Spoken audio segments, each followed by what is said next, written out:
Olá, vamos mergulhar hoje num verdadeiro quebra-cabeça, o mercado de fundos imobiliários brasileiro em 2025. E para desvendar esse cenário que foi bem contraintuitivo, a gente vai usar como guia a análise do relatório do fundo CRFF11. Pois é, vamos direto ao ponto. Pensem comigo, juros a 15% ao ano. Com a renda fixa pagando tão bem, a lógica mais básica diz que os fundos imobiliários, os FIIs, deveriam ter sofrido, né? Afinal, para que arriscar em imóveis? Essa era a grande questão que estava na cabeça de todo mundo do mercado. E aqui, a resposta que surpreendeu a todos: 21,1%. Esse foi o retorno total do IFIX, que é o principal índice de fundos imobiliários aqui no Brasil. Um desempenho espetacular que, sinceramente, desafia totalmente o cenário macroeconômico que a gente tinha naquele ano. Então, a pergunta de US$ 1 milhão é: como isso foi possível? Bom, agora a gente vai olhar o panorama geral para entender exatamente como o mercado de FIIs conseguiu ir contra todas as expectativas. E tudo começa, na verdade, bem no comecinho do ano. Em janeiro de 2025, os fundos imobiliários eles estavam numa promoção, sabe? Negociados com um desconto médio de 21% em relação ao valor real dos seus ativos. Para se ter uma ideia, esse deságio era um dos maiores da história, maior até do que o que a gente viu na pandemia. Na prática, isso quer dizer que os ativos dentro dos fundos estavam muito, mas muito baratos. E isso, claro, criou um ponto de partida super atrativo. O ano de 2025 foi claramente um ano de duas metades. No primeiro semestre, quem brilhou foram os chamados fundos de papel, aqueles que investem em dívidas imobiliárias como os CRIs. Como os rendimentos deles são ligados aos juros, eles se deram muito bem com as taxas nas alturas. Já na segunda metade do ano, a história virou.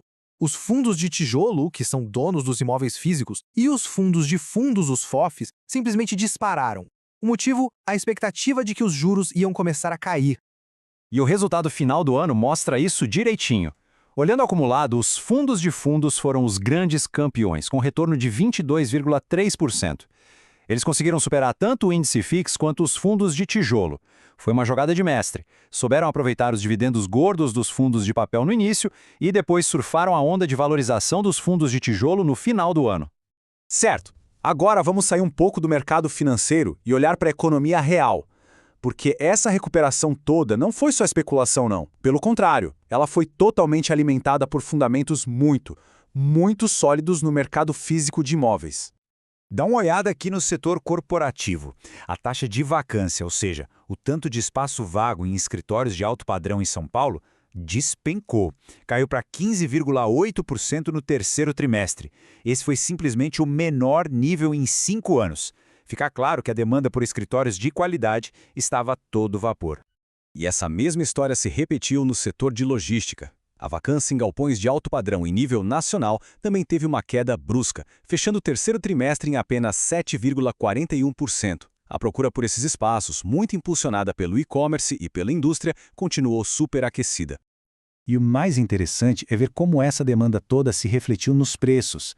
Essa tabela mostra a valorização do aluguel em algumas das áreas mais nobres de São Paulo. Olha só o exemplo da Nova Faria Lima. O aumento foi de 71%.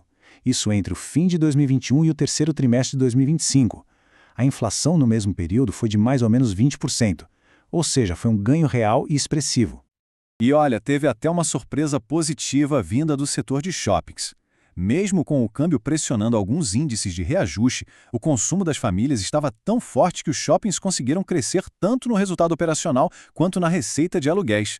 Foi um setor que mostrou uma resiliência impressionante. Ok, com todo esse cenário do mercado em mente, vamos agora dar um zoom. A gente vai ver como um fundo específico, o CRFF11, conseguiu navegar por esse ambiente tão dinâmico. E o primeiro ponto, sem rodeios, é que eles foram muito bem. Se a gente somar o preço da cota no mercado com os dividendos distribuídos, o CRFF11 entregou um retorno de 25,2% em 2025. Isso significa que ele superou o desempenho do IFIX, que já tinha sido excelente. Mas como eles conseguiram isso? A chave está na estratégia do gestor.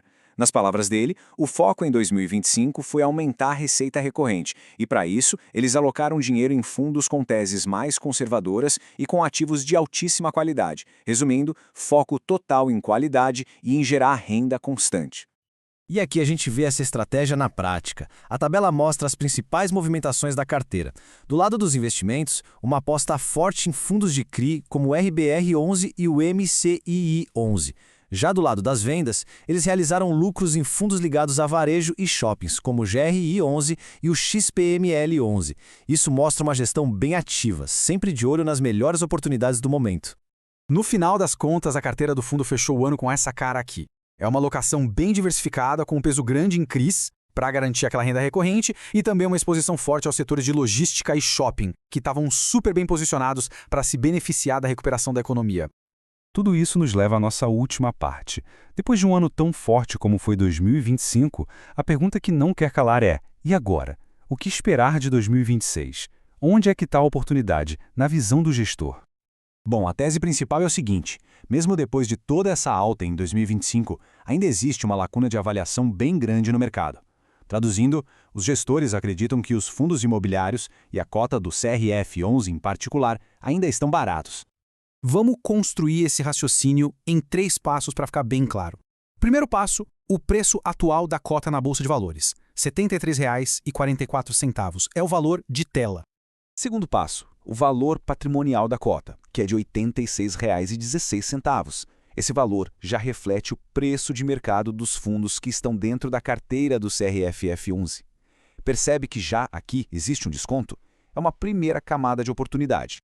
Mas tem mais. Existe um terceiro nível. Se os fundos de tijolo que estão dentro da carteira também parassem de ser negociados com desconto e passassem a valer o seu preço justo, o valor da cota do CRFF11 poderia chegar a R$ 97,18.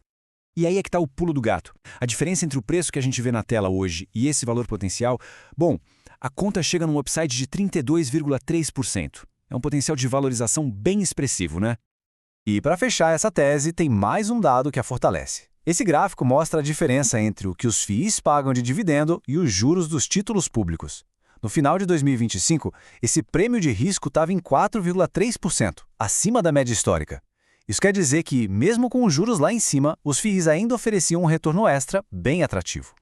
E tudo isso nos deixa com a pergunta final: com a expectativa de cortes de juros no horizonte para 2026, que é o cenário que todo mundo projeta, será que esse potencial de valorização de mais de 30% vai se tornar realidade para quem investe? Fica aí a reflexão. Obrigado por acompanhar esta análise.